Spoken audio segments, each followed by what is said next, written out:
Buenas a todos, ¿cómo están? Bueno, como dijo Enzo, mi nombre es Mora Müller, soy nutricionista especialista en trastornos alimentarios y la idea de hoy es charlar un poco acerca de los trastornos alimentarios, entenderlos y darles un poco de información para así también poder de alguna manera ayudar a prevenirlos. Bien, a ver si... Ahí va, perfecto. Bueno, primero, ¿no? ¿Qué es un trastorno de la conducta alimentaria? A veces se piensa que los trastornos alimentarios son una cuestión del alimento en sí, cuando en verdad es mucho más profundo que eso. ¿Sí? Un trastorno alimentario no es un problema con la comida, sino con las emociones, la identidad, el control, que se expresa a través de la comida y el cuerpo. ¿Sí? Es cuando en cierto punto el comportamiento alimentario se ve afectado y alterado por otras cuestiones mucho más profundas. ¿Sí? Eh, es importante aclarar que no es una moda, no es falta de voluntad, no se ve siempre en el cuerpo. Esto siempre me gusta aclararlo porque a veces hay una persona extremadamente delgada o una persona que se ve normal, no tiene nada, o si es extremadamente delgada tiene un trastorno y no es siempre así. Como siempre aclaro, es una enfermedad mental y esto habla de que no se expresa siempre en el cuerpo, pero muchas veces puede estar de igual manera, ¿sí? Y la comida es el síntoma y no la causa. Eso es importante entenderlo, ¿sí? Porque a veces se hace mucho foco en la comida, en el alimento en sí, y es muchísimo más complejo que eso.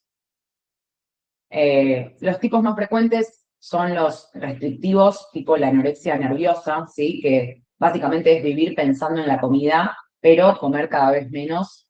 Eh, Esto básicamente se da como respuesta automática ante la cada vez menor ingesta de alimentos. Piensen que el cuerpo necesita cierta cantidad de calorías y nutrientes para funcionar y cuando el cuerpo no está recibiendo lo suficiente, ¿qué pasa? Se empieza a generar esta ansiedad de vivir pensando cada vez más en comida, cada vez más en el alimento en sí, pero bueno, quizás pasaría en una persona que no tiene este trastorno, la persona cada vez come menos, ¿sí? Después están los atracones, ¿no? Que son momentos de pérdida de control seguidos de culpa. Lo que sucede en este trastorno es que hay una ingesta de una cantidad de comida muy grande, más de la que se pueden imaginar. No es comer de más, como a veces nos puede pasar a todos los seres humanos, sino que es comer realmente una cantidad de comida muy grande en un periodo de tiempo muy cortito y se acompaña de una sensación de pérdida de control donde uno siente que no tiene control, no puede no hacerlo básicamente, y luego de eso se acompaña de sensación como de culpa, de ansiedad, de depresión, como de sentir que hice las cosas mal. Después está la bulimia, que es el ciclo de comer, sentir culpa y la compensación, ¿sí? Quizás lo conocen mucho a través de lo que es el vómito autoinducido, las personas que se provocan el vómito, pero también existen otros métodos compensatorios como son el consumo de laxantes, de diuréticos, el ejercicio de forma excesiva como método compensatorio, ¿sí? Y siempre se da, o la mayoría de veces, ante una ingesta muy grande de comida. Y después está la ortorexia, que es cuando comer sano se vuelve una obsesión y ya no es un estilo de vida saludable o priorizar los alimentos saludables, sino que la persona tiene que comer todo al 100% saludable, saber exactamente lo que tiene cada alimento que va a comer, no puede comer nada que no sea saludable, o sea, quiere una torta, tiene que ser una torta saludable, quiere algo, tiene que ser saludable al 100%, y ahí es cuando ya se vuelve un problema porque sabemos que un estilo de vida saludable no es el que se come todos los alimentos exactamente lleno de nutrientes y de cosas, sino que es cuando se puede tener un equilibrio y vivir con flexibilidad. Y algo muy importante aclarar es que no hace falta cumplir con todos los criterios para estar sufriendo y hacer algo al respecto. A ver, como la mayoría de los problemas no arrancan de una, todo ya instalado, sino que se va haciendo poquito a poquito, entonces apenas uno ve alguna conducta, algo que no está tan bueno, algún comportamiento inadecuado, ya es suficiente como para poder hacer algo al respecto. Bueno, y acá la pregunta, ¿no? ¿Por qué aparecen? Y es importante saber que no es una sola causa, sino que son varias, como la vulnerabilidad emocional, la historia personal y familiar de cada persona, la cultura de la dieta y la idea del cuerpo perfecto y comentarios que parecen inofensivos. Es un conjunto de un montón de cosas, y acá yo puse, ¿no? Cuestionar la cultura de dieta también es una forma de prevención, porque si bien son muchísimos los factores que pueden hacer que una persona desarrolle un trastorno alimentario, se sabe que el principal es hacer dietas, y con dietas me refiero a las dietas extremas, las dietas restrictivas, no a cuidar tu alimentación, que eso es algo que está buenísimo. Sí, acá quiero hablar un poco, ¿no? ¿Qué es la cultura de dieta?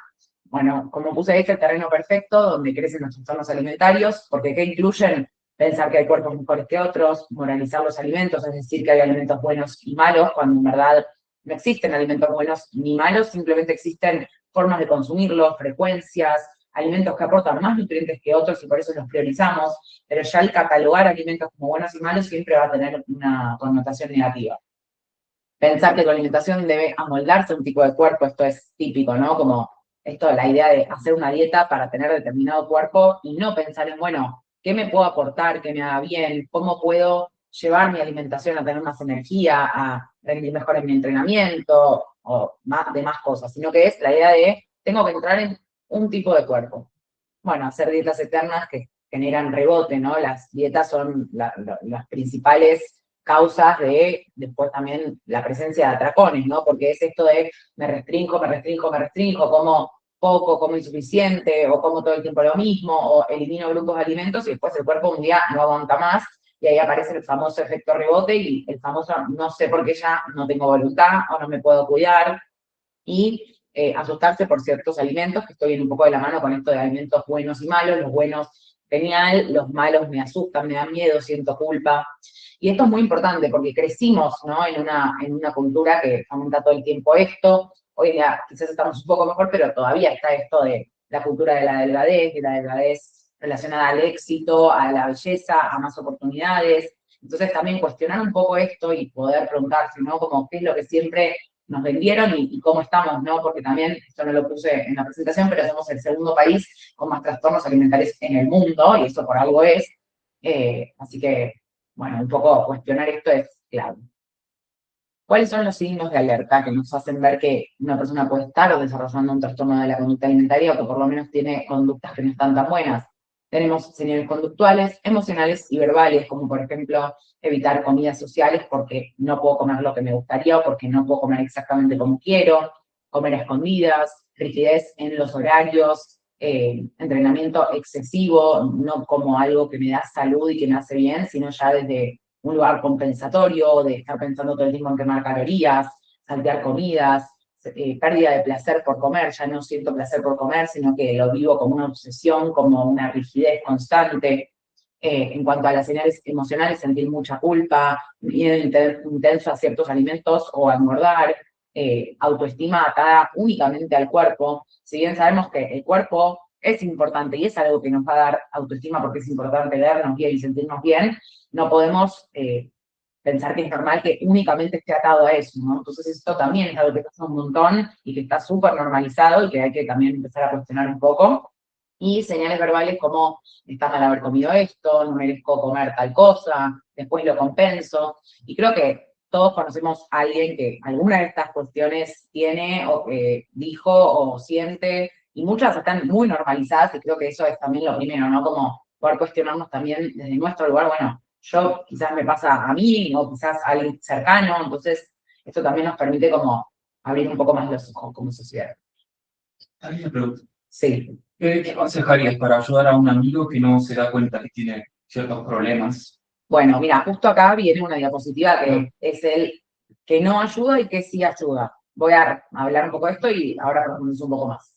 En el que no ayuda, decir cosas como, por ejemplo, es cuestión de voluntad, come normal y listo, pero si estás bien, ¿no? Como son cuestiones como muy básicas que están desvalidando completamente lo que siente la otra persona, porque como yo dije antes, no es una cuestión del alimento o de que la persona coma y ya, sino que son mucho más complejos.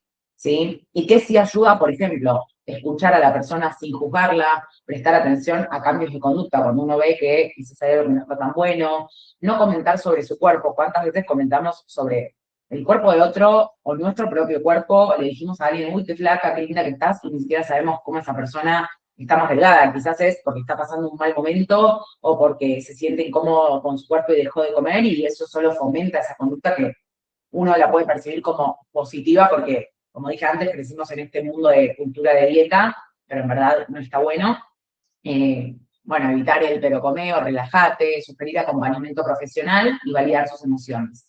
Lo mejor que uno puede hacer, siendo un amigo o un familiar de alguien que está pasando por algo así, es sugerir ayuda profesional, ¿sí? Más que nada porque yo siempre digo que son temas muy complejos, que es muy importante que los profesionales que lo acompañen estén especializados y poder brindar una ayuda correcta, porque también son temas tan delicados que una palabra que uno diga que no está buena, o alguna ayuda que uno intente hacer desde la mayor de las buenas intenciones, pero que no esté bueno, puede terminar en algo que solo empeore la situación. Entonces, ¿cómo ayudamos? Sugiriendo tratamiento profesional y también desde nuestro punto, ¿no? Como qué nosotros podemos hacer también para evitar que esto sea cada vez más frecuente. Si estoy en una mesa y se habla de cuerpos, quizás sugerir cambiar el tema, o no ser yo quien también colabora a eso. Son pequeños pasos que a veces uno dice, ah, bueno, pero que yo evite un comentario no va a cambiar nada. Muchas veces sí, muchas veces se empieza por uno y por uno tener otra actitud, otra conducta, y eso es muy importante. Bueno, esto es muy importante, ¿no? Las consecuencias en la salud, tanto física como mental, a veces se subestima mucho este tema, esto de los trastornos alimentarios, y se piensa que es una cuestión únicamente estética, de si más flaco, más gordo, más lo que sea, y en realidad esto puede tener consecuencias muy graves como alteraciones hormonales y menstruales. Se sabe que en las mujeres, cuando hay un trastorno alimentario muy avanzado, lo primero que empieza a afectar es en la menstruación, ¿no? Desaparece la menstruación, y esto, ¿por qué sucede? Porque el cuerpo básicamente empieza a recibir cada vez menos energía, y se daña tanto al cuerpo que el cuerpo dice, bueno, tengo que empezar como a ahorrar funciones, ¿no? Y ahí suceden cosas graves como la ausencia de la menstruación, alteraciones hormonales importantes, problemas digestivos, debilidad, mareo, fatiga crónica, pérdida de masa muscular y ósea, alteraciones cardiovasculares. O sea, esto puede derivar en temas muy, muy graves de salud, hasta en muchos casos la muerte, en casos muy extremos. Y bueno, en cuanto a las consecuencias mentales, ansiedad y culpa constante, aislamiento social es típico de las personas que transitan algo así, aislarse, no querer estar con gente, no querer compartir comidas, ni momentos muchas veces, pensamientos obsesivos con la comida y el cuerpo, y baja autoestima y depresión. Eh, A mí me hicieron justo algo de eso. ¿Por qué rol cumple el silencio o la vergüenza o el miedo en pedir ayuda? En cuanto a la persona, digamos, o sea, ¿Qué rol cumple el silencio, la vergüenza o el miedo a pedir ayuda en la prolongación del trastorno? sí, a ver, la realidad es que muchas personas, por un lado, o son como más negadoras inconscientemente y no son conscientes de que realmente están teniendo un problema, porque muchas veces piensan, ay, no, yo lo manejo, o cuando yo quiera comer como, o cuando yo quiera dejar de comer como, y no es tan sencillo. Entonces, por un lado, está no, cuando no hay conciencia, y por el otro lado, muchas veces pasa esto de la vergüenza, el miedo a ser juzgado, a pedir ayuda, o a también como decir, bueno, ¿no? La incertidumbre, bueno, yo me vengo manejando de tal manera, ¿qué va a pasar si yo pido ayuda? ¿Me van a obligar a comer? ¿Me van a obligar a hacer cosas que quizás no quiero? Y juega un rol muy importante, por eso muchas veces los cercanos, ¿no? Los familiares, los amigos, son los que está bueno también como a veces hacer como alguna intervención muy delicadamente, de la manera adecuada, como dije, sin juzgar, sin dar por sentado que comer ya y nada de eso, pero sí como desde el lugar de poder brindar una ayuda y quizás algo que el otro nos está animando a hacer, poder hacerlo uno por el otro cuando ve que está pasando por algo así. Bueno, acá ahora el tratamiento y la recuperación. ¿Qué incluye un tratamiento efectivo? Acompañamiento psicológico especializado. Yo acá hago mucho hincapié en especializado porque yo que me dedico a esto veo muchos pacientes, por ejemplo, que llegan a consulta y me dicen, sí, sí, estoy en terapia, pero claro, la terapia no es especializada. Y si bien el profesional puede ser excelente y puede ayudar en muchas áreas, el tema alimentación, trastornos alimentarios es súper complejo porque, como dijimos, no es la comida el tema, sino todo lo que hay por debajo, la comida, el comportamiento alimentario es como la punta del iceberg. Entonces, que haya una persona especializada en el tema es clave, tanto psicólogo como nutricionista tienen que estar especializados. Esto me gusta mucho siempre hacer hincapié. Después la reeducación nutricional sin enfoque de dieta. Acá de nuevo hago hincapié en esto del nutricionista especializado porque lamentablemente todavía la cultura de dieta, el enfoque de la dieta sigue muy presente. Entonces, si vos estás en un trastorno alimentario y vas a una nutricionista y la nutricionista te saca de abajo de la mesa una dieta restrictiva, ya ni siquiera personalizada, ni teniendo en cuenta lo que te está pasando a vos, lo más probable es que se exacerbe tu trastorno alimentario. Entonces, profesional especializado en todas las áreas, muy importante y sin enfoque de dieta. Esa es una de las preguntas. Sí. ¿Cómo podemos como sociedad dejar de reforzar la cultura de la dieta y promover una relación más sana? Bueno, yo creo que esto es, primero, cuestionarse, ¿no? ¿Qué está haciendo uno, ¿no? Como desde el lugar de qué comentarios hago con respecto también a mí propio. A veces uno dice, ay, pero me lo digo a mí, está bien, pero si vos haces un comentario a vos y el otro está pensando, por ejemplo, uy, si ella piensa así de ella, ¿qué pensará de mí? O sea, uno nunca sabe los comentarios que uno dice, tanto para con uno o de otra persona, cómo pueden estar afectando el uno, y además se sigue reforzando esto como de la mirada en el cuerpo, ¿no? No importa de quién sea. Entonces, dejar de hacer esos comentarios, o por ejemplo, no comentar sobre los platos, ¿viste? A veces uno va a una cena y dice, uy, te serviste un montón, o uy, es muchísimo. Bueno, esos comentarios tratar de evitarlos, poner el foco totalmente en otras áreas, por ejemplo, a la hora de halagar a alguien, ¿no? Quizás está muy normalizado, uy, qué flaca que estás, uy, cómo te marcaste en el gimnasio, o no sé, alguno de ese tipo de comentarios, y quizás hay un montón de comentarios que uno puede hacer sobre la persona, sobre qué bien me hizo sentir esto que me dijiste, o qué lindo esta parte de tu personalidad, y ahí uno está como también poniendo el foco en otras áreas, saliendo un poco del cuerpo, que creo que es como algo que nos asocia muchísimo como sociedad, como la mirada del cuerpo tan tajante y tan todo el tiempo ahí. Y también, bueno, esto, ¿no? Como quizás hablar más de salud mental, ¿no? Como hablar más de lo que pueden causar las dietas. Ahora, ustedes que están todos acá en esta charla, también pueden decir, che, no saben, tuve una charla y me enteré de esto, o hablaron de esto que no sabía, y también me estoy informando así, ¿no? Entonces, desde lo que uno puede hacer, algo va a ayudar, ¿sí? No sé si hay alguna otra pregunta. Sí. Sí. ¿Por qué muchas personas con TCA sienten culpa o incluso cuando comen normalmente?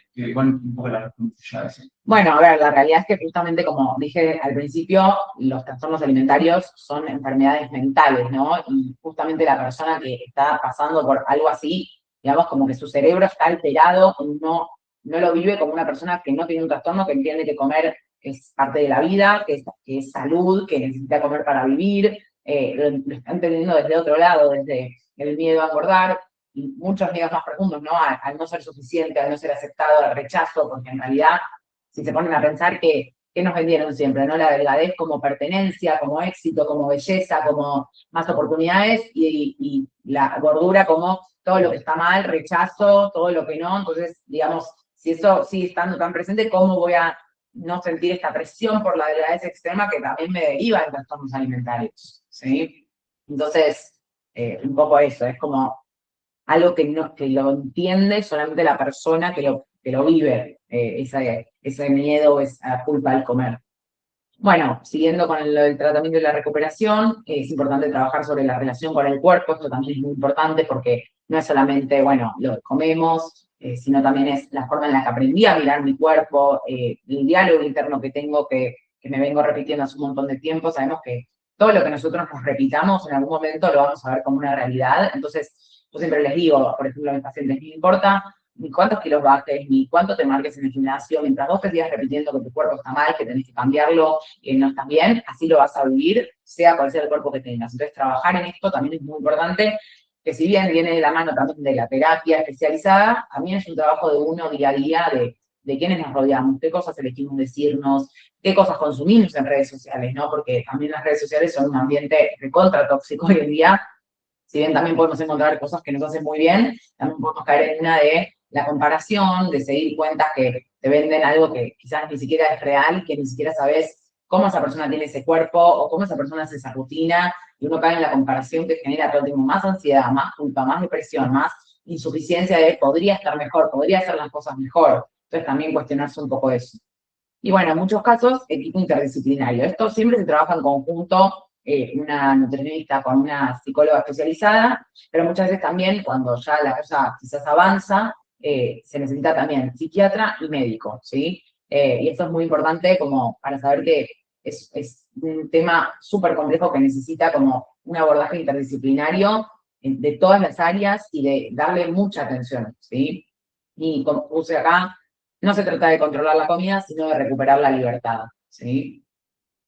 Bueno, en conclusión, la prevención empieza mucho antes de que aparezca un síntoma. No se trata de comer perfecto, sino de comer en paz. Los cuerpos cambian, no son un enemigo. Esto siempre lo aclaro, ¿no? A veces me vienen a consulta y me dicen, no, porque hace 10 años tenía otro cuerpo. Y digo, bueno, en 10 años creciste un montón, sos otra persona, haces un montón de otras cosas. Muchas veces también es, bueno, antes podías ir 4 veces por semana al gimnasio, está bien, pero ¿qué hacías? No, no trabajabas, está bien, hoy trabajás, hoy tenés una familia, hoy, no sé, cualquiera sea la cosa que hagas, como que también es importante tener en cuenta todo el entorno de uno y no quedarse únicamente con podría ser más. Siempre uno piensa que podría ser más, pero si se lo pone a pensar es, ¿realmente es poco lo que estoy haciendo? ¿Realmente podría ser más? ¿O hago lo mejor que puedo? ¿O podría mejorar en esto, pero sin exigirme tanto? Entonces, eso también es importante. Y esto que un poco lo dije antes, ¿no? Pero hablemos más de salud mental y menos de peso. A veces las conversaciones se vuelven como súper banales, todo el tiempo hablando del cuerpo, del peso, de la dieta que estoy haciendo, de las trillones de dietas que hice, que ahora dejé las harinas, que ahora esto, el otro. Si pudiésemos cambiar un poco eso, no digo que nunca vamos a cambiar el mundo, pero sí pienso que cada uno cambiando uno y eligiendo otros temas, y quizás cambiando de tema cuando se empiezan a hablar de estas cosas, o mismo informando un poco lo que aprendieron acá, puede cambiar muchas cosas.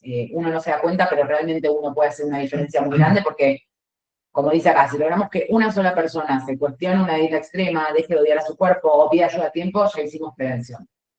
Así que, bueno, gracias por su atención. Y ahora, bueno, no sé si tienen más preguntas, si tienen algo que les haya quedado alguna duda con algo. Sí, hay una consulta. ¿Hay alguna edad en la que se pueda empezar a prestar atención a estos problemas? Mira, creo que donde más suelen empezar a aparecer es en la adolescencia, más que nada, porque también es cuando se empieza a tener mucha más conciencia del cuerpo. Uno quizás cuando es chico ni siquiera está prestando atención a esas cosas, o a la alimentación saludable o no saludable, pero en la adolescencia sí, también es muy importante, por ejemplo, como padres, ¿no? Uno, los comentarios que hace en su casa, cómo se vinculan los padres con la comida. Yo siempre digo que los niños aprenden de lo que ven, no de lo que decís. Entonces, si la madre está constantemente haciendo comentarios feos sobre su propio cuerpo o sobre la comida, o esto no porque tiene azúcar, esto no porque no se puede, esto no porque voy a engordar, el mensaje que vos le transmitís es, esto es malo, esto no se puede, no hay que ser gorda, no hay que, digo, sin darte cuenta estás fomentando eso que querés no fomentar. Entonces también cuidando el entorno de la casa, cuidando los comentarios que uno hace, porque es muy clave esto. Uno piensa que uno crece, en el entorno donde uno crece, es donde uno como esponja va absorbiendo un montón de cosas, más que nada cuando uno es más chico, porque después quizás uno ya empieza a tener conciencia y elige ciertas cosas que quiere tomar y ciertas cosas que no, pero durante el crecimiento, al principio uno es como una esponja que absorbe todo. Entonces, creo que en la adolescencia es un momento, cuando el niño empieza a crecer, donde es más importante quizás reforzar esto de hacer halagos sobre la persona, ¿no? Sobre la importancia de ser buena persona, sobre qué lindo ser generoso, digo, cualquier cosa que uno pueda halagar que no tenga que ver con el cuerpo, no porque uno no pueda decir, uy, qué linda o qué lindo, sino como esto de reforzar que lo más importante es ser, estás más flaca, estás más linda porque estás más flaca, ¿no? Eso es lo que digo, un poco de cuidar, y creo que la adolescencia es un momento clave. ¿Qué son las comidas integrales? Todos como que todos las asumen para las dietas. Los alimentos integrales. Alimentos, sí. Los alimentos integrales básicamente son alimentos que te van a aportar más fibra que los alimentos comunes. Por ejemplo, vos tenés los fideos comunes y los fideos integrales. La diferencia es que el fideo integral conserva la fibra, que el fideo común fue refinado y se le quitó la fibra, digamos. Entonces, ¿qué pasa? Al tener fibra te aporta un poco más de nutrientes, más minerales, más vitaminas, a la vez te llena más porque esa fibra hace que te sacie más, entonces quizás necesitas comer menos cantidad para llenarte y a la vez estás como más tiempo lleno que si te comieses los normales. ¿Y es más recomendable eso? Es más recomendable, pero bueno, de nuevo, sin irse a ningún extremo. Eso no significa que no puedas comerte unos fideos normales, ¿no? Porque si ya se te vuelve una obsesión de que no podés comerte unos fideos normales de vez en cuando, ya ahí se te va para el otro lado. Yo siempre digo que es como, es toda una delgada línea, ¿no? Porque por un lado sabemos que la alimentación es, como por un lado nuestra nafta, lo que nos hace vivir más, vivir mejor, mejor calidad de vida, mejor energía, y es importante consumir nutrientes, cuidar la alimentación, frutas y verduras, todo lo que ya sabemos, pero sin pasarse, ¿no? A la vez también así de importante es poder disfrutar una comida con amigos, poder disfrutar esa comida que me gusta por más que no tenga los mejores nutrientes. ¿Sí? Esa es otra pregunta. ¿Qué errores comunes se cometen al intentar comer mejor? Y yo creo que un poco esto de irse como pensar que es como blanco o negro, ¿no? Como en todo o nada. Como comer bien significa que no puedo comer harinas, que no puedo comer azúcar, que tengo que sacar todos los grupos de alimentos que no van, que tengo que decir que no a todo. Y creo que ese es el principal error, porque justamente algo tan cotidiano y tan diario como es la comida, porque necesitamos comer para vivir, justamente para que sea sostenible un estilo de vida saludable, necesitamos también que se integren los alimentos que nos gustan, que comemos por placer, los momentos, no sé, vas a comer, yo siempre les digo, si vos te vas a comer, tenés una cena con amigos, yo necesito que vos comas lo que coman todos, necesito que si hay pizza, vos comas la pizza y que no estés comiéndote aparte una ensaladita. Obviamente no es comerte 10 porciones de pizza o no comer pizza, es encontrarse el equilibrio, que puede ser entre 2 y 3 porciones de pizza, depende de cada persona, o 2 porciones de pizza y aparte pedirte una ensalada y hacer una combinación, digo, eso también es, se lo ve cada uno, depende, nada, de un millón de cosas, no lo puedo yo ahora decirles cómo manejarse en eso, pero sí encontrar el equilibrio. Creo que el principal error es pensar que es blanco o negro y no el equilibrio, porque pasa esto, uno dice, una semana de dieta extrema, vengo bárbara, me redesinché, me siento bárbara. Sí, agarrate la segunda porque todo lo que bajaste te rebotás el triple y no vas a poder parar de comer. Y ahí me dice, me llegan a la persona y me dicen, no puedo parar y no entiendo por qué. Como, no puedo, y realmente no podés porque el cuerpo reacciona como mecanismo de defensa. ¿Se entiende? Sí. Acá me preguntan, el ayuno intermitente, Sí. que ahora está como muy de moda, ¿qué es o si se recomienda y no? Mirá, el ayuno intermitente básicamente consiste en como no comer por determinadas horas, porque eso tiene ciertos efectos positivos en el cuerpo. A ver, por un lado es verdad que tiene algunos beneficios en el cuerpo hacer eso, pero como yo siempre digo, depende. ¿Por qué? Porque depende de un millón de factores. Porque, a ver, quizás a una persona el ayuno intermitente le sirve, le hace bien, se siente mejor, y sumado a todos los beneficios que eso tiene, pero quizás una persona que tiene ansiedad por la comida, que está pasando hambre, que en sí siempre tuvo una relación medio compleja con la comida, eso no le va a ayudar. Yo creo que muchas veces el ayuno intermitente es una excusa para hacer como otra dieta más de comer menos calorías, restringir, y en ese caso yo nunca lo voy a recomendar, nunca. Entiendo que quizás para ciertas patologías muchos profesionales lo usan, y en ese caso pienso que se prioriza la patología que está teniendo la persona y es bueno, pero para bajar de peso nunca lo voy a recomendar porque uno, si es que tiene un sobrepeso que es bueno bajarlo, lo puede hacer de forma súper tranquila, comiendo de todo, respetando su hambre, escuchando al cuerpo cuando tiene hambre y no ligándose a reglas de no, tal hora que no puedo comer y te estás muriendo de hambre y la estás pasando mal. ¿Se entiende? Ahí justo también me queda otra parecida. ¿Es mejor comer cada 3 horas o escuchar las señales de hambre y saciedad? Siempre escuchar las señales de hambre y saciedad y siempre con una organización, porque yo siempre les digo, si bien está buenísimo escuchar al cuerpo, también es, bueno, si me levanté y no tengo hambre y pasan las horas, si no tengo hambre y son las 3 de la tarde y todavía no comí, bueno, algo está bueno comer, ¿no? Como no dejar muchas horas sin comer, pasar muchas horas sin comer no está bueno, pero a la vez tampoco exigirte, no, bueno, ya es el mediodía, entonces debería comer. Quizás un día tenés hambre a las 12 y otro día tenés hambre a las 2:30 de la tarde, y eso está buenísimo respetarlo porque siempre digo, cuando nosotros respetamos a nuestro cuerpo, escuchamos las señales corporales y las satisfacemos, nuestro cuerpo nos respeta a nosotros, y después es por eso que, por ejemplo, no sé, a veces me vienen pacientes y me dicen, no puedo dejar comida en el plato. No puedes dejar comida en el plato porque cuando tu cuerpo tiene hambre, vos le decís, no, ahora no deberías comer, no le das comida, y tu cuerpo eso lo siente y después te pasa factura. No pretendas que tu cuerpo te respete cuando vos querés, pero vos no lo respetás a él. ¿Se entiende? Sí, otra pregunta. De los carbohidratos, ¿son malos? ¿Depende de la cantidad? ¿Cuánto debería comer? Hay un remito de que los hidratos son malos, de que hay que sacarlos de la alimentación, y para nada, los carbohidratos son recontra necesarios, de hecho son la principal fuente de energía de nuestro cerebro. Lo que sí, es verdad que quizás muchas veces estamos acostumbrados a comer como bowls gigantes de hidratos, ¿no? Como el bowl de arroz o el bowl de fideos, y eso es verdad que quizás no está tan bueno por la cantidad. Entonces, idealmente es una porción pequeña de hidrato. No puedo decirle la cantidad porque depende de cada persona, si sos hombre y mujer, cuánta actividad física haces, en qué consiste tu trabajo, qué comes el resto del día. Digo, nunca podría yo decirles exacto, a menos que sean mis pacientes, cuánto comer. Bien.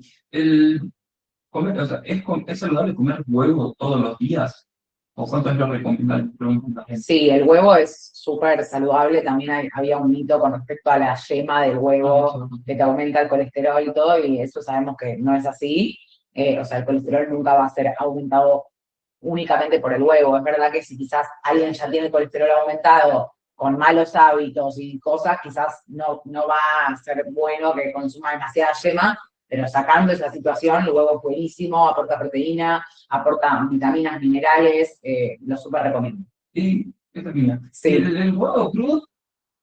No, o sea, huevo crudo no, porque corres el riesgo de la salmonela. El huevo Sí, lo sí, hacen. sí, que lo usan como para ciertas preparaciones, como para el mousse. No, idealmente no. A ver, lo más probable es que no te pase, pero está siempre la chance, ¿entiendes? Ahí está. Me parece- no, no tengo. Ya. Bien. Vale. Acá consultan si la creatina es buena. Mira, la creatina sí es buena, hoy se sabe también como para cuestiones también neurológicas, no únicamente de actividad física, igualmente para el músculo también. Eh, con una dosis de 3 gramos más o menos está perfecto, no hace falta como excederse tampoco, y también depende mucho la persona, o sea, realmente todo lo que tiene que ver con la nutrición va a depender mucho de la persona, porque también depende si es una persona sedentaria, si es una persona que hace un montón de actividad física y necesita como más resistencia para entrenar, porque termina más cansado, ¿viste? Depende cada caso si lo recomendaría o si lo veo realmente útil o no. Acá preguntan de la palta, se aporta mucha grasa. La palta es un alimento buenísimo, aporta grasas saludables y de nuevo, lo que diría es cuidar las cantidades, pero sí consumirla. Y las cantidades va a depender también de cada persona, de cuánta grasa saludable consuman en el resto de las comidas en otros alimentos. Estaba bien. Bueno, hasta el momento ya estamos entonces. Buenísimo. Bueno, muchísimas gracias por su atención y bueno, cualquier cosa, tienen ahí mi contacto, tienen mi web y mi Instagram, que me pueden consultar o preguntar lo que quieran. Y bueno, espero que esto ayude un poco para la prevención y que desde este lugar de nosotros podamos también poner nuestro granito de arena. Bueno, muchísimas gracias, le damos las gracias. Y gracias a todos por participar. Nos vemos la próxima.